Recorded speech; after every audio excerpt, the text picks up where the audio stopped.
prevents us all from killing you and taking what we want.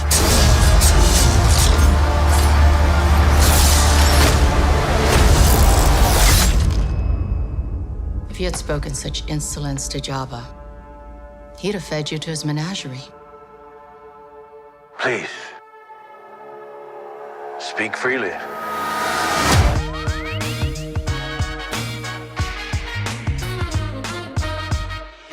Hi everyone, and welcome back to We Need to Talk About, a video podcast series where Digital Spy gets together to chat about the biggest moments in TV. This week we're going to be talking about the Book of Boba Fett's finale. Episode 7 just dropped on Disney Plus, and we have a lot of thoughts. So, Ali, first of all, what are your kind of first initial impressions of this final episode, and I guess the season as a whole? Yeah, I liked it. I think going into the finale, I think lots of people were like, "How's it going to wrap up the kind of weird two halves of the show so far?" Obviously, we had like episodes 1 to 4 were kind of like one quite self-contained story about Boba Fett and Fennec Shand and taking over the Hutt stuff, and then we had those sort of Mandalorian season 3 episodes like in the middle of episode 5 and 6. So I think this episode, the finale, had a challenge on its hands to try and like thread those two things together and make it feel like one more sort of cohesive show. I know that's like complaints that a lot of people have had and like you've had as well, is that it sort of felt like two shows smashed together a little bit at points. But overall, I think it kind of worked. Like I was pleasantly surprised and happy with it. Like it delivered on a few things. I think the things it delivered on, I was really happy with. Like I liked the action, was really cool. I think the stuff with like the Rancor was really cool. Yeah. There were some really cool moments and some good payoff. I think my overall feeling on it though is that it kind of in trying to accomplish so much in one episode sort of revealed the flaws in the wider series, if that makes sense. I think there were threads that were like, aha, we've resolved this, and I was left being like, well, did we even kind of talk about it or bring it up in the first place? 100%. Like I didn't enjoy it as much as you. I think there were really great moments throughout the series, and I loved the Mandalorian season 3 kind of backdoor. I did enjoy it as a standalone, but I just still cannot fully wrap my head around it being such an integral part of this narrative, given the episodes before that already did so much with flashbacks and kind of didn't fully justify the need for a Boba Fett series in the first place in my eyes. But I do agree the finale did a fairly decent job of tying all that together. And I do see why they wanted to do that Mando Grogu setup to bring them in at the end to have this big kind of crossover battle, which was cool. But like you say, I do think it does expose some wider flaws, especially with like specific character arcs. I feel like we've talked about this a bit already, but there were definitely jumps made where they're like, oh, look at this development. And it's like, well, where did this development actually really come from? Yeah, totally. Especially with Cad Bane, who I know you are a very big fan of. I think, like the things I liked, like I say, like the Rancor stuff was cool, the fight was cool. Like it was really fun seeing Grogu again. Like that, the opening scene of the episode when he turns up on the X-Wing was really cute, and like the scene when Amy Sedaris' character is like running away through the streets and she's like, guess who's here? And she like lifts the blanket up. Then you see Grogu and they're reunited. Like there were some really sweet moments that kind of reminded me how much I loved those characters. Yeah. Not so much the Boba Fett characters, but those characters. And yeah, there were definitely, like you said, those kind of arcs that were left unresolved or kind of resolved without really needing to be. Like I love Cad Bane as a character. You know that I'm like a massive Clone Wars fan, and I watched Bad Batch, and like I love Cad Bane, and like, it was really cool to see Corey Burton come back and do the voice again. Like I think his characterization was really cool. But the bits we got of him in this episode and at the end of episode 6 kind of, to me, made me think, oh, I wish we'd had him the whole way through. Like I wish he'd been the kind of like face of the kind of the force that Boba and Fennec are fighting against the whole way through, so that when we have that final confrontation between him and Boba, it has more like weight in the actual narrative. Obviously, if you know the character and you know that like their history a little bit through Clone Wars and other stuff, you can kind of maybe infer that this final confrontation like has a lot of meaning to it. But it would have been nice for that to be in the show that we're watching right now, and it was just kind of lacking there. Like it would have, it would have worked better in the show anyway. I think he would have been a really charismatic, powerful face to like the crime syndicate and everything. But then also on top of that, there is that assumption that everyone is a wider Star Wars fan to the point of watching Clone Wars and things. And like, I enjoy Star Wars. I've watched a lot of stuff, but I wasn't super familiar with his character. And I could kind of infer that backstory, you know, like they obviously had a rivalry. They had a bad encounter before. But yeah, the payoff just wasn't there for me, you know, that because I enjoyed their final fight and that, you know, and all those little one-liners and the talks. Cad Bane was like, "You didn't learn, and you're gonna remember this," and but like, which was great, but like, it kind of felt a bit empty. I think I know everyone's gonna agree, but I just felt for someone who's kind of newish to the character, if we'd seen episode 1 or 2, then yeah, I'd have been like all here for it. Yeah, I think that's the thing. I think it's a weird one when you bring in like Clone Wars is such an odd beast to bring in at this stage. Like, obviously, it's Dave Filoni's show. He was like supervising director on Clone Wars, and he wrote a lot of the big episodes of that show. And it, you know, characters like Cad Bane and Ahsoka come directly from his brain, and now he's kind of like the, you know, kind of essentially the executive producer across all of Star Wars TV. Yeah. But it's not like the Clone Wars fandom and Star Wars fandom and wider Star Wars fandom. It's kind of this like jumble of things, right? Like, it's not like when you bring back Luke in episode 6. And like, that has its own host of issues, and you know, why can't Star Wars kind of step away from Skywalker stuff? Like, it's almost its own bag of fan service. And then when you do Clone Wars stuff, it's like it's appealing to kind of like a different set. It's this really hard juggling act, and it's hard not to feel maybe like Dave Filoni was like, oh, I just really fucking love this character, which is fair. It's such a good character. But yeah, it wasn't maybe handled right. I would say, I think the strength of it is in like Corey Burton's performance. Like, he's such a badass. Like, you can't deny that, you know, the few snippets that we get of him, almost like, you know, when we first saw Boba Fett 40, 50 years ago in Star Wars. Like, it's kind of almost that level of like, he's so cool. He only needs 10 lines, and you kind of get a lot from him. But it would have been nice to see him set up more during the show, so that conversation they have about Boba's redemption and him not being a bad guy and him not being a killer kind of felt more connected to the story that we've been watching. Yeah, definitely. It's interesting you mentioned like Filoni's kind of passion for like just parading out characters that he loves and he knows the fans love, because there's nothing wrong inherently, I would say, with fan service. Like, there is a joy to be had to seeing these characters in live action and integrate into that wider universe. That's the whole point of Star Wars in a way, is that, you know, that world building is so integral. You really believe it.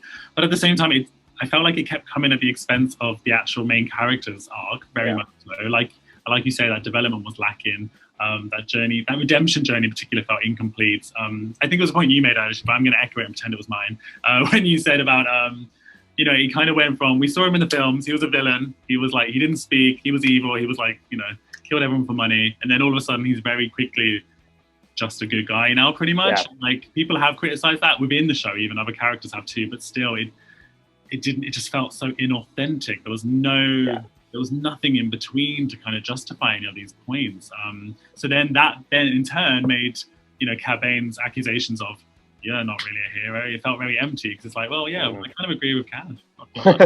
Yeah, definitely. And I think, you know, it's that issue of like a lot of Star Wars stuff, it's juggling so many things, and you're juggling something like buckets of fans as well. So like, you're trying to make this show that appeals to like casual Star Wars fans of The Mandalorian, who are now a different kettle of fish. So like, I would argue like it's just as much fan service to have Mando episodes as it is to have Cad in the show. Like, and that's a completely different audience. And then you're bringing Luke in, and then you're bringing in Ahsoka and Cad from the Clone Wars side of things. So you're like kind of juggling all three kind of divisions of the fandom, and then maybe you end up satisfying no one, because the people who wanted an original story through Boba, you know, it's this tricky thing of like, yeah, it was cool to see Mando and Grogu, but like, unless you're like, and lots of people are big fans of those characters, understandably, but like, they're also coming at the expense of the show that we're actually watching, maybe a little bit.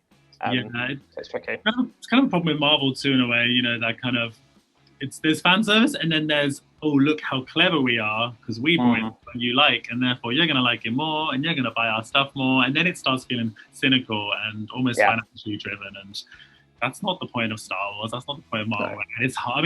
I mean, people might argue it is actually, but as a fan, that doesn't feel like the point. So I found it a bit disappointing that it felt a bit like almost a toy line was being pushed out of Ahsoka, Cad Bane, Cobb Vanth, Baby Yoda, everyone. It was just one too many for me. Right. And I think to wrap up these initial reactions, that the reason we've like had such strong opinions about Boba Fett the whole time, or at certain points, is because like we want the show to be great, right? Like I love these characters, I love Star Wars, like, and I know what a cool. There are so many ways to tell cool Star Wars stories, and so the promise of a different kind of Star Wars story, or a Star Wars story focusing on this character, like there's so much to be had there.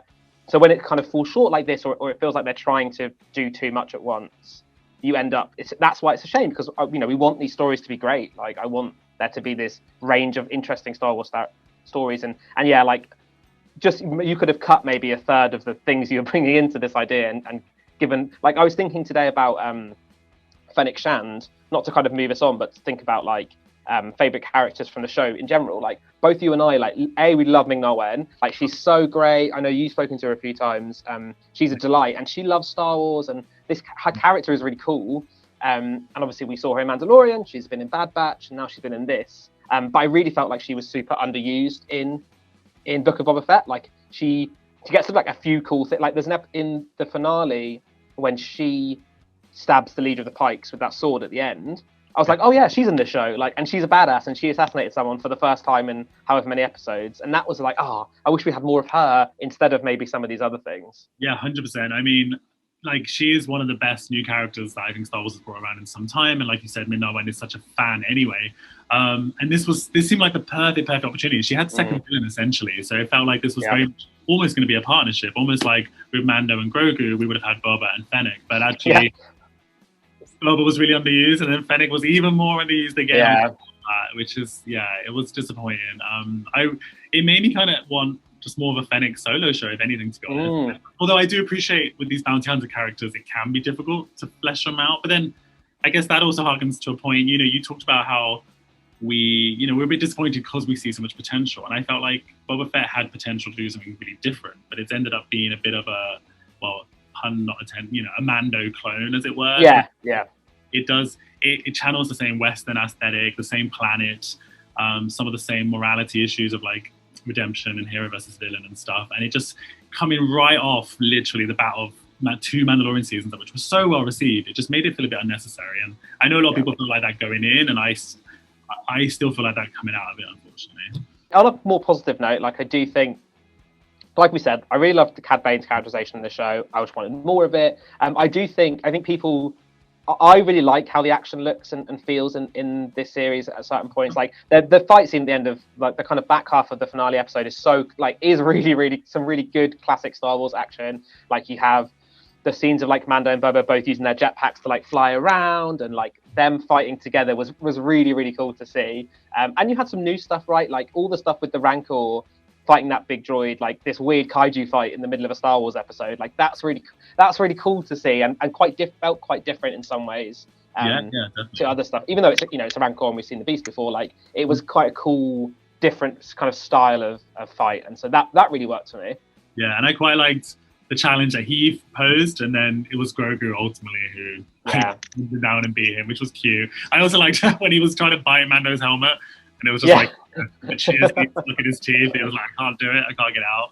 There's so many good the Grogu moment that really like, because I said to you earlier, like I like love Mandalorian as a show and love them both, but like I'm not like crazy for Grogu like some people are. But the last shot of the episode when he's like banging on the astromech pod's like window, being like, let's go again, like so cute. Like that's what the show is, right? It's him being like a bit annoying and kind of needy, and Mando being like, okay, fine, I'm a big softie, we'll go into hyperspace so you can have fun. Like that was a great moment. Not like classic Mandalorian, which is weird saying it's only been out 2 seasons very recently, and it's not even the Mandalorian show, but it's not a like really cute classic. And also I really enjoyed the chase scene, and then and his and how did he beat the droid? He just pulled the little ball out, like so adorable. I also love the way he walked. Like I feel like he has more confidence now. Yeah, definitely. He has a little saunter. He like struts on like Beyonce. He's definitely moving. He's definitely like moving around. I feel like the first season and second season of Mandalorian, it's a lot of him being like carried, and you see a bit of the puppet moving on its own. But we got way more of that. How did you feel about all of these problems aside? Like, how did you feel about the Mando episodes in particular? Let's say so, like 5 and 6. Maybe we can talk a little bit about those. Yeah, sure. I mean, I've written about it a fair bit, and people who call me say I hate Star Wars, but that's not true. I love Star Wars, and I stick by these episodes individually were really strong. Well, definitely five. Five, yeah. Five was very, very strong, and then six started leaning into some of those fan service problems I find with Luke Skywalker being involved so much and Ahsoka kind of popping up for kind of no reason, all that stuff. But five I thought was really strong. We got a lot of deep dive into Mandalore kind of culture and history, cool. You know, what happened to the planet and with the armorer and he gets the Darksaber, like that was fucking cool. Like that bit in episode 5 when they're like underneath the space station, that like ring world, which is like a really, really cool design. Cool. Seeing the armor again, seeing that guy from House Vizsla, like that was a really cool, very Mandalorian, very like cool moment. And I'm like, you know, when he had to like leave all his weapons behind to get on the craft and stuff. Those like little funny Star Wars moments. I think there was a bit of a lack of comedy in Book of Boba for me at points. Like I don't know that, and I liked Tamara Morrison a lot. I don't know whether his comic timing always landed. Like, whereas I think the comedy in Mandalorian was always made me chuckle and was like kind of this really sweet balance between the Grogu and Mando. That worked really well. 100%. You know, like if episode 5 had been the Mandalorian season 3 episode 1, I would have been like, wow, what a brilliant way to kick off season 3. So, but then it was just, you know, all the context around it being here kind of dragged it down a little bit for me. But yes, as an episode, phenomenal. Really great. Yeah, I think, you know, some more restraint. This is the thing with Star Wars, right? It's like how much restraint is shown, and especially in episode 6, like, you know, like I said, like I'm a big Clone Wars fan. And I always like seeing, you know, Ahsoka, despite having issues with Rosario Dawson as a person. Like, I think Ahsoka is a brilliant character and a really cool, new, original, like, you know, non-George Lucas kind of he didn't solely create her, and that's really cool to see. And seeing her in live action is great. But yeah, I do wonder whether did we need her in this episode when we know there's an Ahsoka series coming? Because what does she really add to those scenes? Like, that's the thing. Like, you can make a case, I think, for why Cad is in Book of Boba, and you can make a case maybe for why we needed to go and see Luke training Grogu, even though maybe didn't. But Ahsoka is just sort of there to be in the woods, and then she goes. Like, it's not really like I don't think anything was done in that episode to set up stuff we're going to see in her show, because I think her show is going to be completely different again. So. Exactly. It's a shame because I love that character, but yeah, I felt a bit like I don't really know why she's here. Yeah, I think it's key to have that purpose, right? Like, if you're going to go beyond like a 5-second cameo, you need something to kind of justify the inclusion beyond. Yeah. It's cool, look at this. I kind of felt like that. Ahsoka definitely, and then I'm a bit mixed about Cobb Vanth. I love I'm obsessed with Timothy Olyphant's portrayal. It's so good. Loved him in Mandalorian. And it was great hair. Some of the best Star Wars hair of all time. Absolutely. Very inspirational hair. But, you know, again, it felt a little bit... I get it was a way to introduce Cad as a threat before meeting Boba and stuff. You know, it wasn't completely pointless, but I did feel a little bit why for me. Yeah. I get it's the same planet too, but that's also another issue again where I'm a bit like, can we go somewhere else? This is a whole galaxy far. Yeah. So many worlds. There's so many exciting, incredible stuff to explore, and that can be filtered through so many different genres. So it's just a bit weird to me to come off the back of a Tatooine bounty hunter show to create another Tatooine set bounty hunter show. Yeah, I totally get that, and I think maybe before we move on to like what we want to see, kind of like going forward, I think I was thinking again about like how good Star Wars Visions was, and I know like, you know, Visions is like it's anime, it's an anthology, and it's like it's half canon, so it's kind of playing by its own set of rules. But Visions for me is kind of the fulfillment of the promise of like we're going to get a bunch of different types of Star Wars things and like maintain Star Wars vibes and themes, but in really cool, interesting ways on planets you've never been to before and characters that are unlike anything you've seen. And Visions, even though it's animated and is a different beast, kind of, there's a gold standard for me now in the kind of the new era of Star Wars shows of like what the types of stories we could tell. Like, there's all sorts of things you could do, which are great. And, you know, Visions is amazing, and more of that would be much appreciated. Yeah, I couldn't agree more. Visions to me is like, it's essentially the future of Star Wars to me. It doesn't have to be animated necessarily, although I love the animation. But it is very much the potential realized finally.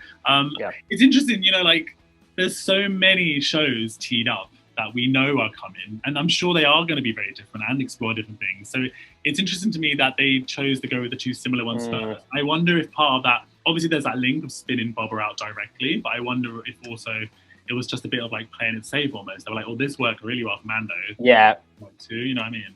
And I mean, this is pure speculation from me. So like, feel free to completely debunk me in the comments if you're watching this, or David. But something that I've been thinking a little bit about is maybe whether Book of Boba was meant to, like, what extent was this what they planned versus what they wanted to do? How much of it is like kind of maybe influenced by like COVID restrictions on how many people you can have on set? So which characters can you introduce? That's why you can have an episode with an entirely different cast for 5 and 6 versus 1 to 4. Like maybe there's issues there. Because and you know, why was this called Book of Boba Fett and not, you know, Mando season 3 : chapter of Boba Fett or something? Like it's because it is very much tied into that.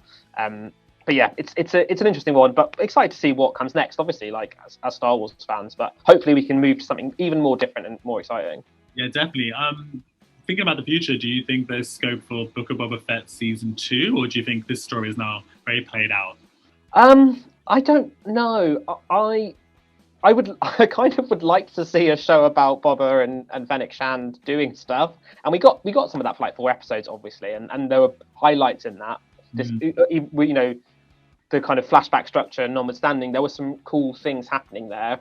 Yeah, I don't know whether we probably need a break really before we do more Tatooine Western stuff, because like it starting to feel a little bit kind of samey. And that character has had his arc, even though it wasn't really delivered on. I guess kind of you can kind of tick that box if you wanted to and move on to something more exciting. And that's what's exciting, right? Like when you look forward over the next few years, it's obviously like the Ahsoka series and Rangers of the New Republic, which is the kind of similar time frame show, which Jon Favreau is also doing. But then we've got things like Acolyte, which is like set in the High Republic and it's like hundreds of years ago. Like that's the stuff that I'm a little bit more interested to see, kind of how that plays out and how that looks. Yeah, it feels a bit fresher, right? I do think moving forward for a while, I think Boba will still be a part of it, of course. Yeah. They're not just going to ignore him now, but I do think it might make more sense to integrate him in other shows again, like they did with, Yeah. you know, like in cameos or smaller character arcs rather than his own solo stuff. Yeah. I found the ending in particular really interesting about how ambiguous it was in terms of, you know, he's had this sort of redemption arc, and then at the end he's like, oh, this doesn't feel right, I'm kind of not into it. And Fennec's like, well, yeah. What else do we do? And then they threw the melon at these other characters like Team Rebels, and I've forgotten his name, but I love him. Santi, you know, Santi. Oh my god, that guy, the grey Wicked. guy. And I felt like they were sort of setting up they could take over Jabba the Hutt's throne and power that Boba once had, but they didn't really commit to it. And then I'm like, is it because the writers weren't sure if they wanted a second season yet? They didn't know where they wanted to go. So it's very open-ended, which is kind of exciting. But given how flimsy some of the narrative already was in terms of that arc, I'm a bit like, commit to something. I think they've definitely left things open, like you do often with TV writing. Obviously, we had the glimpse of Cobb Vanth in the Bacta tank being revived, like little things like that. That there are threads that they could pick up again if they wanted to. But whether they do want to and when they want to do that, I guess, is the question. Because there's so many other, there's so many shows. You know, like this year alone, we've got, I guess, Andor is going to eventually come out. The Obi-Wan show is going to come out this year. And then looking forward, like I say, it's like Rangers of the New Republic, Ahsoka, The Acolyte is the High Republic show. There's like all sorts of things. And I think some of those are going to be limited runs. Some of them will be, you know, they'll probably want to hit that kind of, strike that gold like they did with Mando, where they can keep producing it.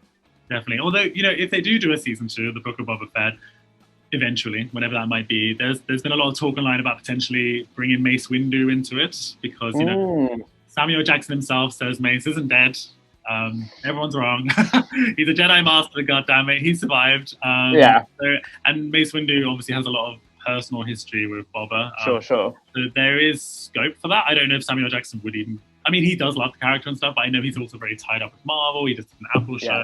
This would maybe be years in the future. But I am kind of intrigued by that concept, if it did come up. I think the thing is, the challenge of bringing Boba back again and doing a second season of the show is, how do you address some of the complaints you'll have had around kind of Star Wars being this really shallow pool of people and reusing characters and revisiting the same ideas again. And there's an issue, a risk that even Mace Windu, who we haven't seen on screen in a movie in a long time, it's that same issue of like you said, it's an entire galaxy, but we're always pulling from the same 35 people to like be in our shows, and I kind of.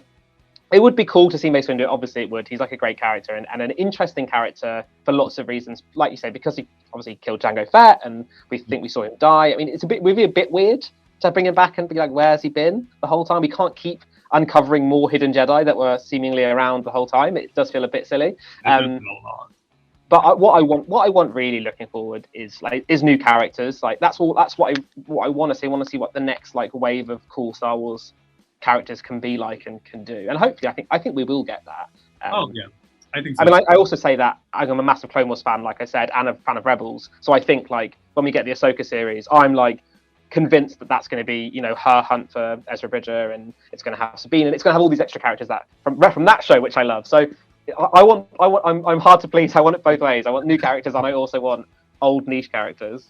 I think there is a way of balancing it though, you know, and making it organic. I just want to get rid of this cynical idea of bringing stuff in unnecessarily. Yeah. There's definitely scope to do some really cool Clone Wars stuff, in particular with Ahsoka. It just makes so much sense for so many reasons with Ahsoka in particular. Actually, and speaking of the finale and those final scenes, one thing we haven't mentioned is how this kind of impacts the Mandalorian itself moving forward. This was kind of a big setup. I mean, I guess it wiped the slate clean in some ways after season 2. You know, Grogu and Mando were split, but now they're back together again. So the status quo is essentially the same. I guess the only difference is now, you know, Grogu made that choice not to follow the way of the Jedi. He didn't go with Luke. Had his little mithril vest on. It's so cute. Oh, I love the vest. It's the best. So, like, imagine him wearing that little vest and going evil. That's what Luke and Ahsoka are worried about. Yeah. I mean, whether that happens or not, whether you agree that even those attachments would lead to that maybe that's down to each fan, but that's definitely what they're suggesting, that Baby Yoda could potentially become darker as we go on. And I think that's a really interesting thread for season 3. But beyond that, I guess it's kind of the same as season 2. I don't know what else has changed really for them. Yeah, well, I guess we had, so in episode 5 of Boba Fett, obviously there's that scene where he's talking to the armorer. And she's like, have you ever taken your hat off? And he's like, yeah. A couple times I did it. And she's like, oh, you need to go and like pray for forgiveness in the mines on Mandalore. So I'm imagining that's what we're going to get in season 3, which would be really fucking cool. Like, Mandalore is a cool planet, like lots of interesting visual things there. Like, it would be really, really cool for us to go back there. And I think that's what we're going to get in season 3 is going to be Jin trying to like kind of work out where he stands in Mandalore, trying to work out, you know, in season 2 we had those really cool scenes when Katie Sackhoff as Bo-Katan was there, and she was like, oh, yeah, you're a religious zealot, like we take our hats, we're not, like the armor thing is just a thing you do, like that's not a Mandalorian culture thing. So I think seeing and all stuff with the Darksaber and who's kind of like the rightful heir to Mandalore, all those sorts of things I think we're going to get a lot of in season 3. I expect that's where the story is going to kind of take us. That's true. I was very Grogu focused, but you're right. There's a lot of cool Mandalore stuff coming too. Although, forgive me if I'm wrong, did they say that the Mandalore mines, you know, where he needs to go pray for forgiveness, are destroyed now, or they need to find a new way to like? Yeah, I think they said they were destroyed.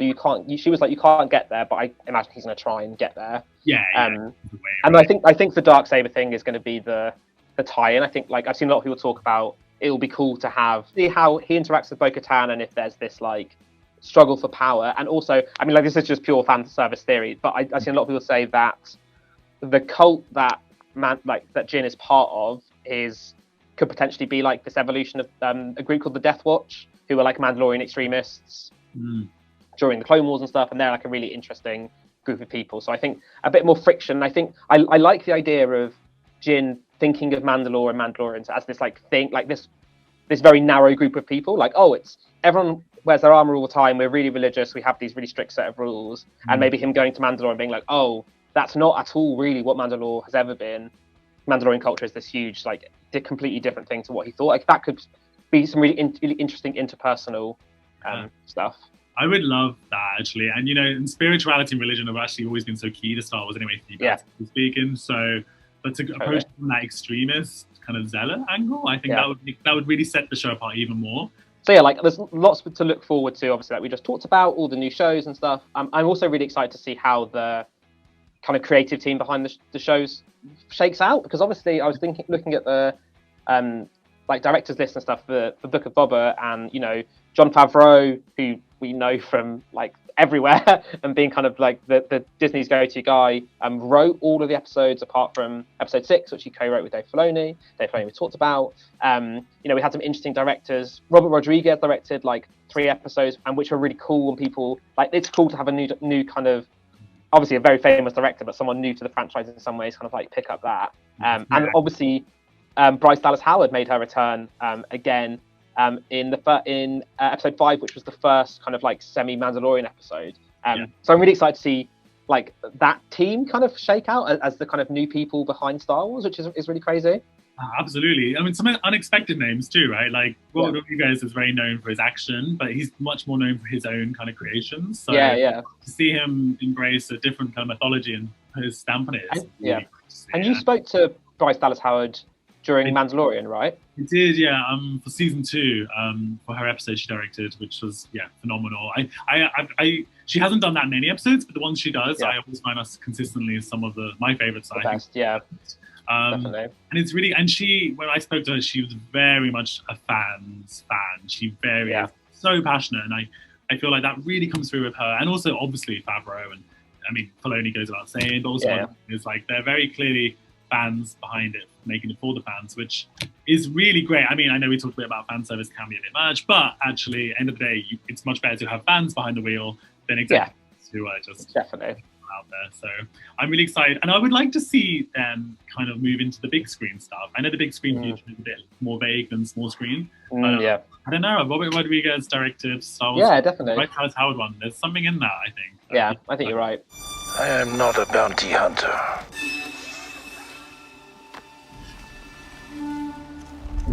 I've heard otherwise.